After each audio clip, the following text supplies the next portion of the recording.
Well, it looks like the scammers are stepping it up a little. Let's talk through that on the next Wealth and Whiskey video.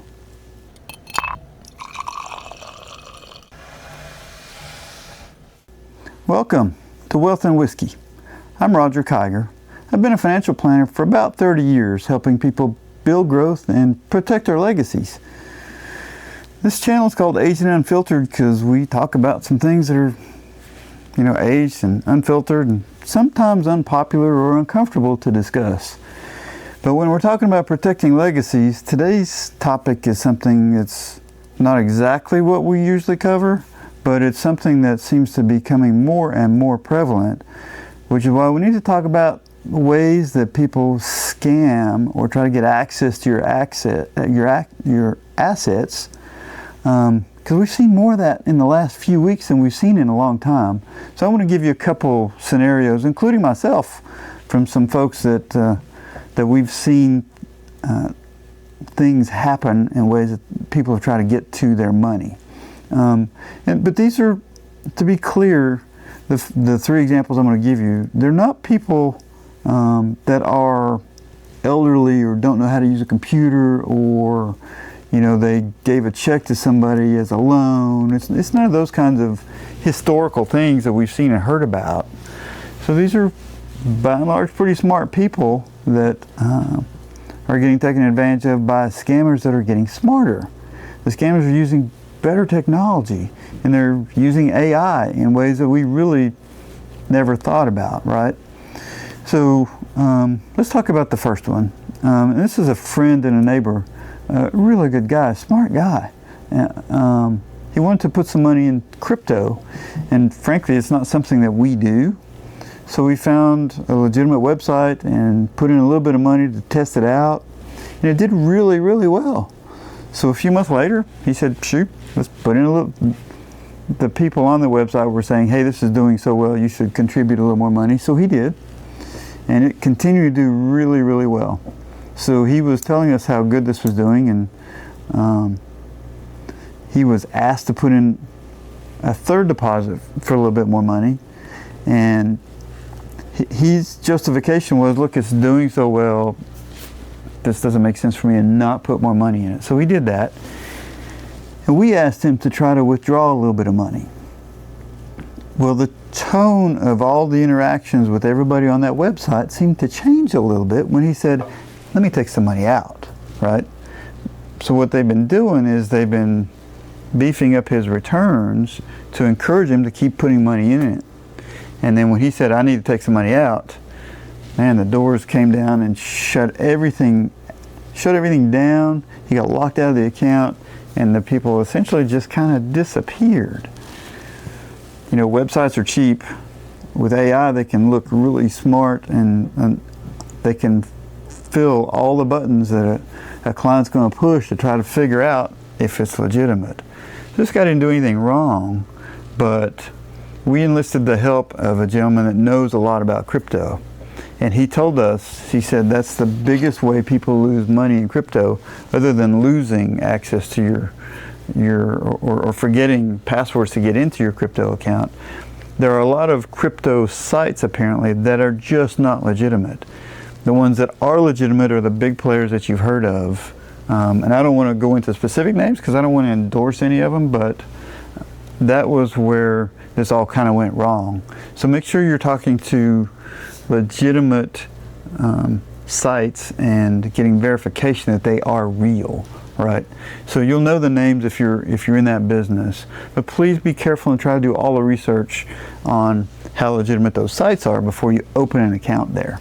So they didn't take advantage of his financial data, and they didn't get anything else other than the deposits that he made. Of course, he had to change his bank accounts and all that because they had checking account numbers, all of his account info. So we had to go through and be careful with all that. But the money was gone, and it is gone. The website's gone. He'll never have access to that again. So that's one. The second one that was more sophisticated was when we had our custodian called us on a client's account and said, hey, your client is trying to wire out $845,000. is this right? And we went, nope, doesn't feel right, don't know about it.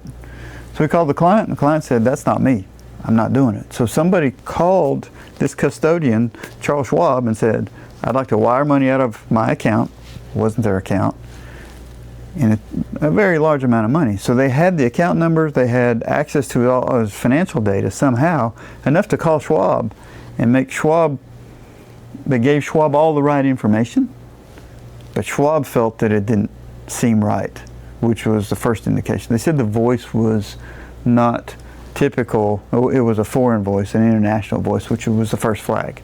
So anyway, got it all shut down, everything's fine, right? Schwab even called my client a couple days later to say, hey, we need to make sure, it looks like they got some information off your phone, which is what allowed them to call us. So we're going to give you some security measures to put on your phone to make sure this doesn't happen again. So my client was pretty smart. He said, well, I want to make sure this is Schwab that's calling me. What is my account number? They gave it to him. He said, what is my account balance? They gave it to him. So then they gave him a code to put into his phone to add a security measure to his phone so this wouldn't happen again. He did it, everything's fine. We went home and said, you know, just didn't feel right. So he typed the code that they gave him for his phone, they typed that into the internet, and it turns out it was just a call forwarding code that somebody had him put in his phone that was not Schwab, but they had access to his account information, they had access to his account balances, they knew everything about him. They had mirrored something in his phone, and their hope was that when they called Schwab to do a wire the second time, and Schwab called him to verify the wire, the call would be forwarded to them so they could say, yes, go ahead and wire it. But he got that off of his phone because he was smart enough to think something doesn't feel right. And the second wire was only $250,000, but it didn't go either. So fortunately, because things didn't feel right at our level, at his level, at Schwab's level, if it doesn't feel right, it's probably not. So please, please, please be careful with that. The third one that happened to me in the last week was really just email phishing. So I got an email from my contractor in a format, it's the same email that I've been getting, you know, for a year, with the same signatures, the same logo, the same email address, everything was the same. The difference, instead of having my account statement, it was a link to my account statement, so I just clicked on it. Didn't even think about it, and that's on me. When I clicked the link, it didn't work. So I immediately called the contractor and said, hey, the link doesn't work. She said, oh no, that's not for me, it's a scam. So I had antivirus software on my computer. I restarted the computer, ran the antivirus software, nothing was lost, and it was a personal email address, so it was okay. But had I not went, oh, well, she said she's been scammed, you know, why doesn't this link work? I'm glad I called her. If you're in doubt, always, always call and say, does this seem right? Because if it doesn't feel right, it's probably not.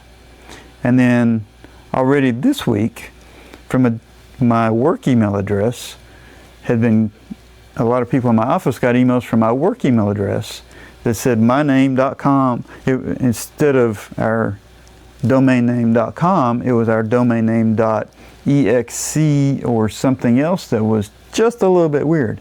But it was my name, my company, something else. And the two people in my office that got those emails went, doesn't look right. So they walked into my office and said, did you send me this email? I'm like, nope, not me. So that's my whole point. If there's anything suspicious about your phone, your email, clicking on a link or an account something or anything like that that just doesn't feel right, you're making too much money, it's probably not right. Make sure you do your due diligence, make sure you ask the right questions, question everything. Nothing bad can come from that, right?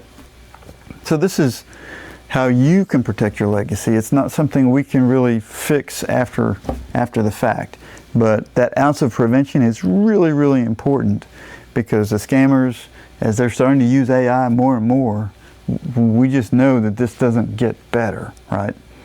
So please be careful.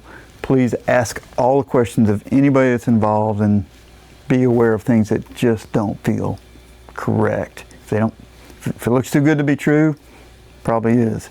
If it looks too bad to make you feel a little itchy, it probably is, right? So anyway, please do your best to protect your legacy. That's what we're trying to do for our folks. If you have questions, feel free to let us know. That we're glad to help. And if we can help you start your journey, by all means, please download the link below. We'll help start that journey towards your legacy blueprint. And please like and share, subscribe to our channel, because we want to make sure you're not missing any of the episodes, so we can share that with as many people as possible. So until then, till the next video, I'm Roger Kiger. Really appreciate your time, and we'll see you again soon. Cheers.